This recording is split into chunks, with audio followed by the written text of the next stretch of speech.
Bonjour Adrien Gindre en ce début de semaine. Adrien, votre invité aujourd'hui ? C'est le directeur adjoint de la Fondation pour la recherche stratégique. Il est également conseiller géopolitique à l'Institut Montaigne. On revient sur cette visite de Volodymyr Zelensky en France, le rôle de la Chine aussi dans ce conflit, et puis on évoquera les élections en Turquie.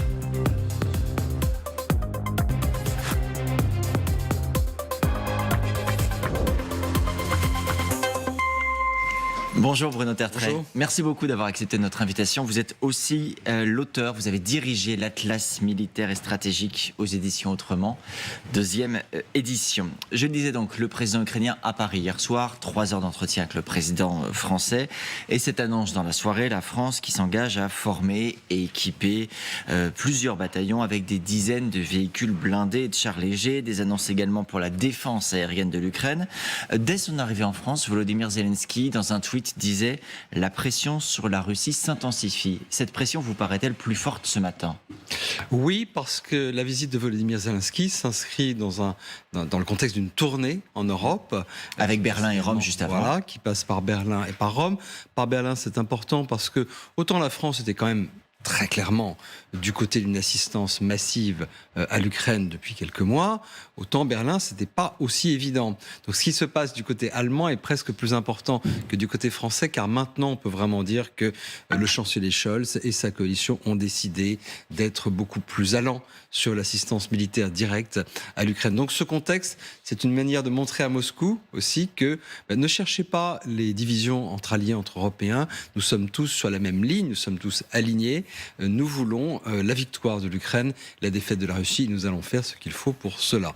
Ça veut dire qu'il y a aussi une forme, Bruno Tertrais, peut-être, je ne sais pas quel serait le bon mot, mais de compétition entre capitales européennes pour montrer que chacun est à l'initiative, est en soutien, parce que vous disiez l'Allemagne. L'Allemagne, c'est vrai que le montant hier, 2,7 milliards, on se dit c'est impressionnant, mais vous soulignez qu'il y a une forme de rattrapage pour les Allemands. Ça veut dire que personne ne peut se permettre d'être décroché dans ce soutien à l'Ukraine. Oui, c'est plutôt cela qu'une compétition à qui donnera le volume le plus important d'équipements militaires. C'est vrai que personne ne veut apparaître totalement en retrait, mais en même temps, on ne joue pas avec les équipements militaires comme avec des jouets pour les enfants. Hein. C'est pas qui va emporter, c'est pas des bonbons. C'est pas des billes, c'est pas qui va en apporter le plus à l'école. Pardonnez-moi de cette comparaison, Bien mais sûr. il n'y a pas vraiment de compétition. Mais encore une fois, le plus important, c'est le message politique qui ressort de cette série de visites, qui est de dire nous allons continuer, nous ne sommes pas fatigués, nos opinions ne sont pas lasses du soutien à l'Ukraine. Certes, nous avons des difficultés intérieures.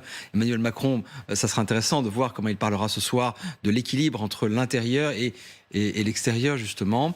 Et donc, cet entretien sur TF1 à 20h, diffusé sur LCI également. Voilà. Et donc, si vous voulez, il y a les messages à Zelensky, mais à travers ce qu'on apporte à Zelensky, le message est aussi pour Vladimir Poutine. Alors, il y a aussi, avant qu'on en vienne à la Russie et à Vladimir Poutine, des approches malgré tout différentes entre Européens. On a appris il y a quelques minutes que Volodymyr Zelensky se rendait à Londres, par exemple, rencontrer en particulier le Premier ministre Rishi Sunak.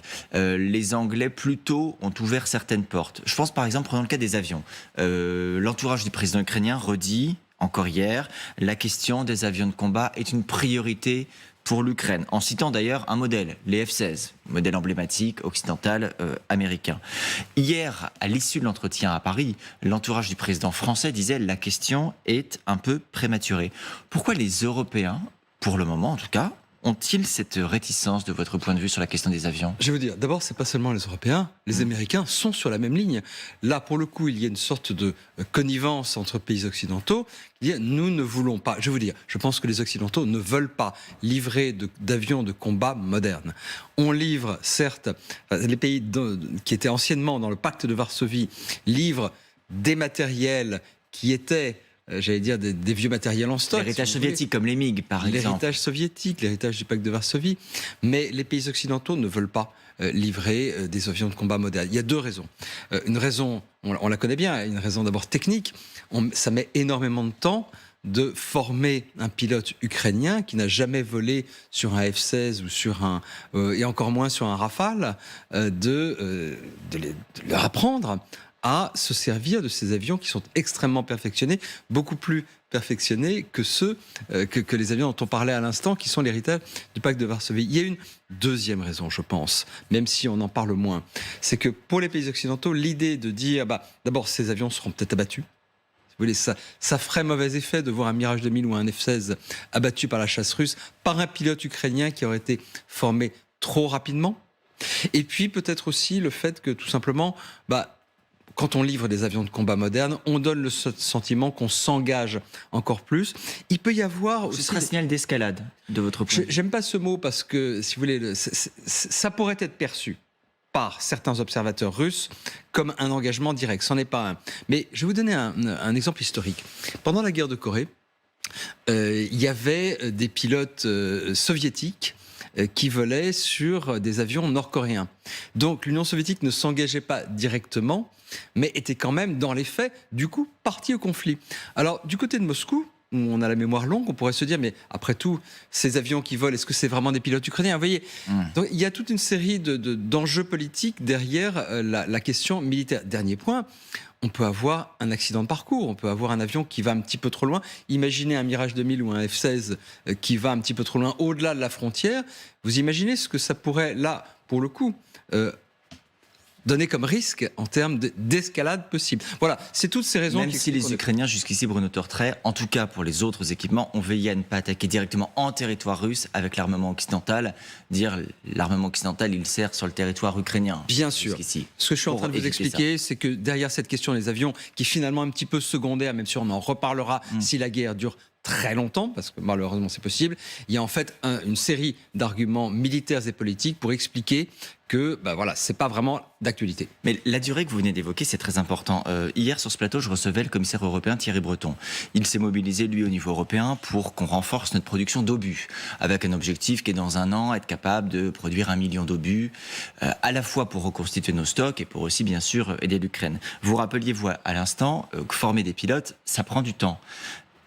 Mais est-ce qu'on n'est pas condamné aussi à se dire que cette guerre peut être une guerre longue et que réfléchir à 1 an pour les obus, à 2-3 ans pour les avions, ça peut en réalité avoir une pertinence, malheureusement. Tout à fait. Et le message, il est adressé d'abord, encore une fois, à la Russie, mais aussi à l'Ukraine. À l'Ukraine, c'est « nous vous soutiendrons jusqu'au bout ». Et à la Russie, ça veut dire « ne croyez pas que nous allons nous lasser ». Tout ce dont on parle en matière de production d'obus ou de transformation de nos capacités, de reconstitution de nos capacités de produire des munitions d'artillerie notamment, c'est aussi quelque chose qui a un horizon. L'horizon, c'est novembre 2024, c'est l'élection américaine. Imaginons qu'en novembre 2024 soit élu un président qui ne veuille plus soutenir aussi massivement, aussi fortement l'Ukraine. Dans ce cas, il faudra que les Européens aient la capacité de prendre au moins partiellement le relais. Et donc, quand on se projette dans le temps, c'est une série de messages qui sont adressés, notamment à la Russie, et puis bien sûr aussi à l'Ukraine, pour dire, quoi qu'il se passe, nous ne vous laisserons pas tomber. Donc ça veut dire aussi, attention, de ne pas avoir trop d'enthousiasme sur cette contre-offensive que tout le monde attend. Il va se passer beaucoup de choses dans les semaines et les mois qui viennent, mais ne laissons pas croire que, à la fin de l'été, il y a une bonne chance pour que ça soit terminé. Ça, c'est possible. L'effondrement de l'armée russe, moi j'ai toujours dit, l'effondrement d'une armée comme celle-là, ça peut arriver en quelques semaines. Mais il ne faut surtout pas compter dessus. Oui, c'est vrai que ce qui se passe à Bakhmout peut laisser un peu d'espoir quand on voit que les replis de quelques kilomètres arrivent en quelques jours. Mais les Ukrainiens eux-mêmes, vous avez raison de le rappeler, disent n'attendez pas non plus trop de cette contre-offensive. Cette notion du temps, Bruno Tertrais, on la retrouve également sur la question de l'éventuelle adhésion de l'Ukraine à l'Union européenne. Volodymyr Zelensky a eu l'occasion de dire le moment est venu. Hier soir, la France, à l'issue de l'entretien entre les deux présidents, dit, je cite, attendre avec intérêt le rapport de la Commission européenne pour commencer les négociations d'adhésion. Thierry Breton, à nouveau, que je citais à l'instant, disait oui, on ne peut pas mener ce processus alors que la guerre a lieu sur le sol ukrainien. Il faut quand même faire les choses dans l'ordre. Cette adhésion est-elle pour autant inéluctable, à votre avis ? Je le pense. Je pense qu'elle est inéluctable. Elle l'est déjà depuis 1 an. Nous savons maintenant, nous redécouvrons l'Ukraine. Nous savons que c'est un grand pays européen. C'est un pays qui a une volonté de s'inscrire dans la sphère européenne extrêmement forte. On le voit depuis quasiment 10 ans. On le voit depuis 2013 et les événements de la place Maïdan. Souvenez-vous, c'était des drapeaux de l'Union européenne qui étaient agités à ce moment-là par les manifestants. Donc je pense que c'est inéluctable. Je pense que ça sera transformateur pour l'Union européenne. C'est un énorme pays. Transformateur à quel égard, vous voulez dire ? Transformateur, d'abord sur le plan géographique. On va encore voir le centre de gravité de l'Union se déplacer un petit peu vers l'Est. Transformateur aussi en termes d'économie, parce que une fois que l'Ukraine sera reconstruite, ça sera un grand pays producteur, ça sera un pays qui apportera beaucoup de choses, qui aura aussi, parce que ça sera la première ligne de défense de l'Union, un potentiel militaire à ce moment-là, à mon sens, tout à fait significatif. C'est vrai que pour la France, c'est quelque chose qu'on a peut-être eu un petit peu du mal à accepter, puis maintenant on l'a accepté. Mais l'idée de dire qu'il faut très vite accueillir un nouveau pays de taille importante. L'Ukraine, c'est à peu près la taille de la France, on va dire. Même si les populations... en 90, on avait à peu près la même population. Aujourd'hui, l'Ukraine est plutôt en baisse de population. C'est quelque chose qui arrive à tous les pays d'Europe orientale. Mais ça, c'est quelque chose que les Français, enfin en tout cas la France, a accepté avec un certain enthousiasme, il faut le dire. Donc je crois que c'est inéluctable. On ne peut pas non plus accueillir un pays en guerre. On a fait une exception en 2004. On a accueilli Chypre dans l'Union européenne. Mais à l'époque, il s'agissait d'accueillir un pays dont, j'allais dire, une partie des territoires était occupée, considérée comme occupée en tout cas par l'Union européenne. Et un conflit gelé d'une certaine manière. Mais un conflit gelé. On ne va pas accueillir un pays en guerre. On pourrait accueillir éventuellement un pays dont une partie du territoire est sous un statut spécial si les négociations allaient dans ce sens-là. On parle de quel laps de temps, à votre avis? Qu'est-ce qui peut être réaliste? Alors bien sûr, personne ne peut prédire la guerre. Cela dépend de la fin de la guerre. Cela dépend de la fin de la guerre. Il y a une autre question, mais il y a l'entrée dans l'Union européenne, il y a aussi la question de l'entrée dans l'OTAN. Et là, le communiqué conjoint Macron-Zelensky est assez intéressant, parce que la France ne parle pas de l'entrée de l'Ukraine dans l'OTAN, mais elle confirme qu'il y a eu, alors on parle de déclaration de Bucarest, qu'est-ce que c'est? C'est en 2008, nous avons tous dit collectivement, un jour, l'Ukraine sera membre de l'OTAN. Et le communiqué conjoint d'hier soir dit... nous sommes prêts à accompagner l'Ukraine dans sa marche, je reprends les termes à peu près, vers la famille transatlantique. On ne veut pas parler d'entrée de l'Ukraine dans l'OTAN, parce que la France reste quand même prudente sur ce dossier, et on ne veut pas donner de faux espoirs aux Ukrainiens, mais on accepte très clairement que ce pays sera un jour membre de l'OTAN, s'il le souhaite. Dans ce dossier ukrainien, il y a un acteur très extérieur qui est la Chine. Le président français, lorsqu'il est allé en Chine, a œuvré pour que Xi Jinping ait un contact téléphonique avec Volodymyr Zelensky, ce qui a eu lieu. La Chine a fait savoir qu'elle envoyait un représentant spécial en Europe. Ukraine, à partir de cette semaine, il doit également aller en Pologne, en France, en Allemagne, en Russie. Est-ce à dire, Bruno Tertrais, que l'Europe a besoin de la Chine sur son sol aujourd'hui pour régler une guerre sur son continent? Pour l'instant, non. Nous n'avons pas besoin de la Chine. Mais j'allais dire que il faut prendre la Chine au mot. La Chine prétend, contre toute évidence, ne soutenir aucune des deux parties, ce qui est totalement faux. La Chine se pose en médiateur potentiel. Elle a publié un plan de paix, qui n'en est pas un, mais qui est une série de points sur les positions chinoises sur le conflit.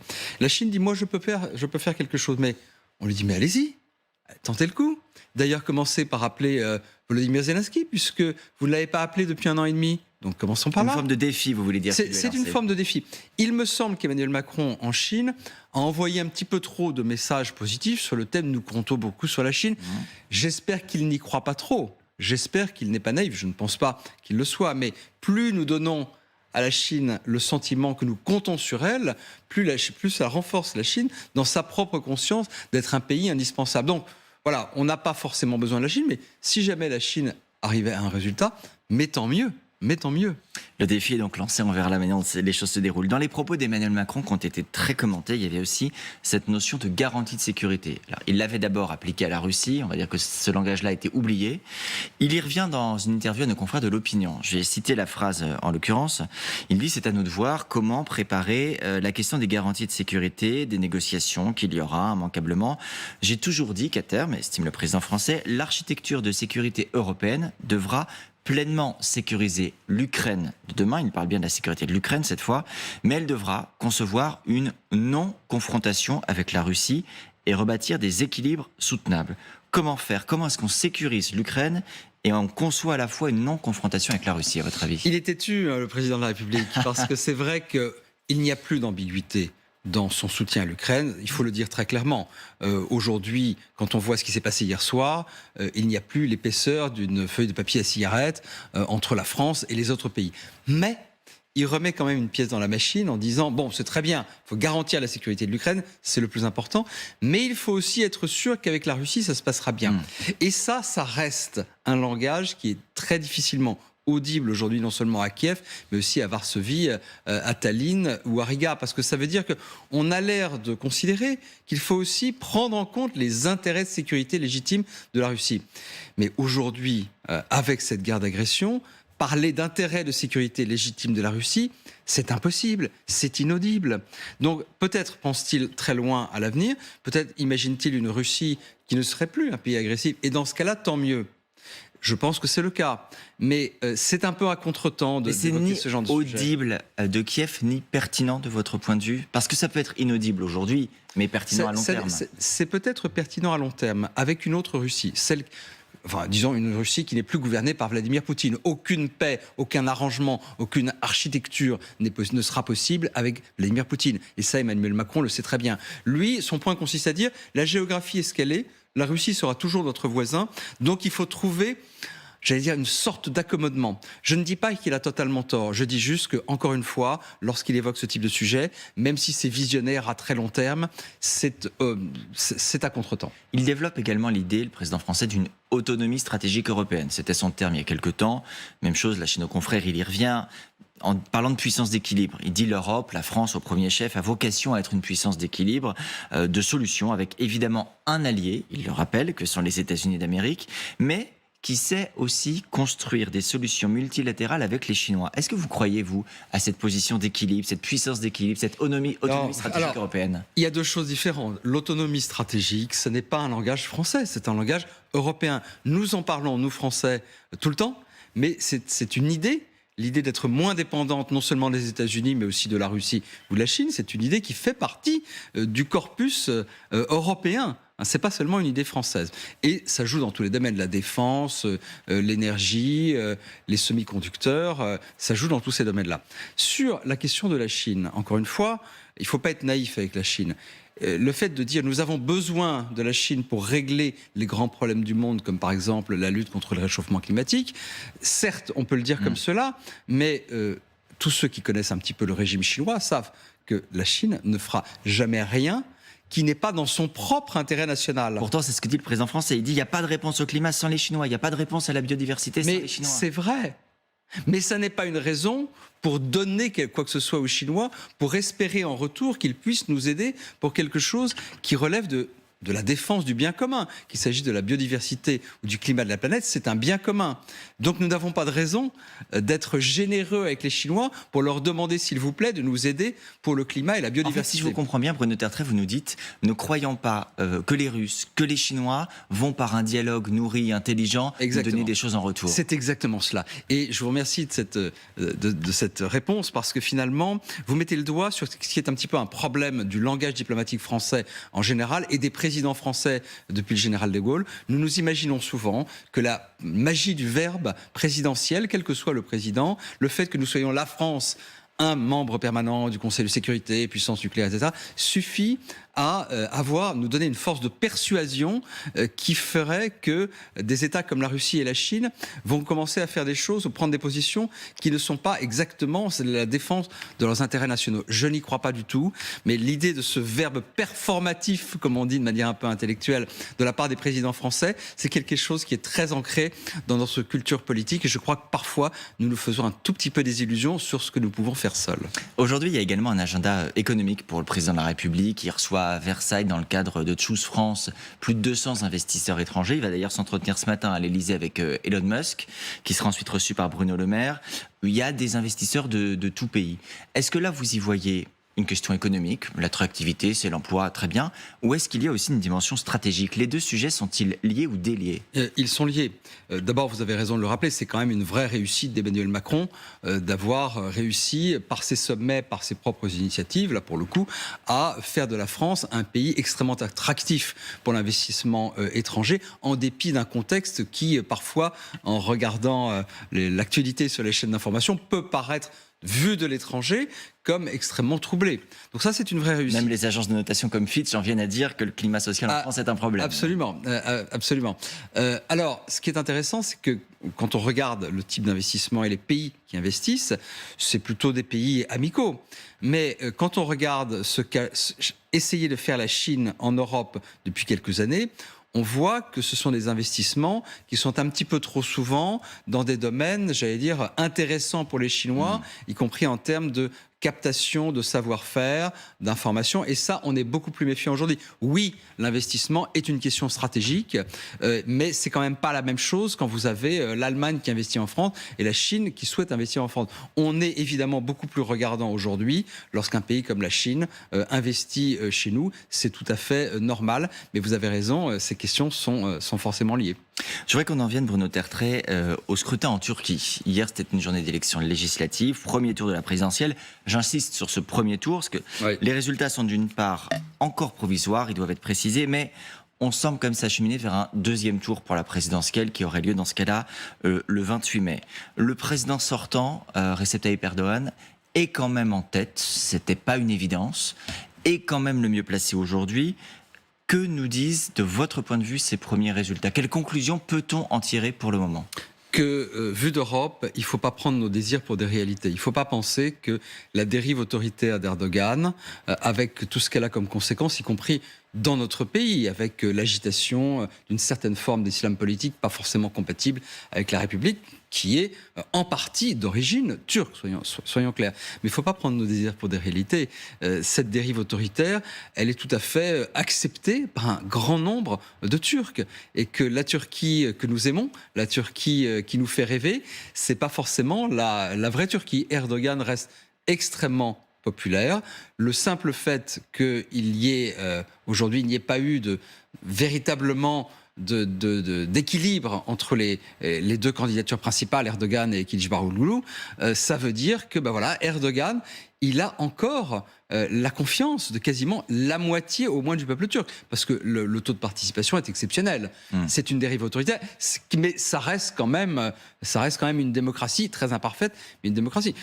90% de participation, on en rêverait en France. Donc le simple fait qu'il ait quasiment 50% de 90%, ça veut dire que, que ça nous plaise ou pas, il reste le dirigeant le plus populaire. Je pense qu'on se dirige vers un deuxième tour qui donnera la victoire à M. Erdogan. Un Erdogan contraint un deuxième tour pour la première fois, parce que jusqu'ici c'était toujours une élection au premier tour, ça changera quelque chose ou c'est indifférent? Non, parce que quelque part il pourra dire, ça a été difficile, mais vous voyez bien que nous sommes une démocratie. Vous voyez, j'ai dû jouer le jeu pleinement jusqu'au deuxième tour, et quelque part je pense qu'une victoire au deuxième tour consoliderait encore un petit peu plus son pouvoir. Merci beaucoup Bruno Tertrais d'avoir été notre invité ce matin, c'était passionnant.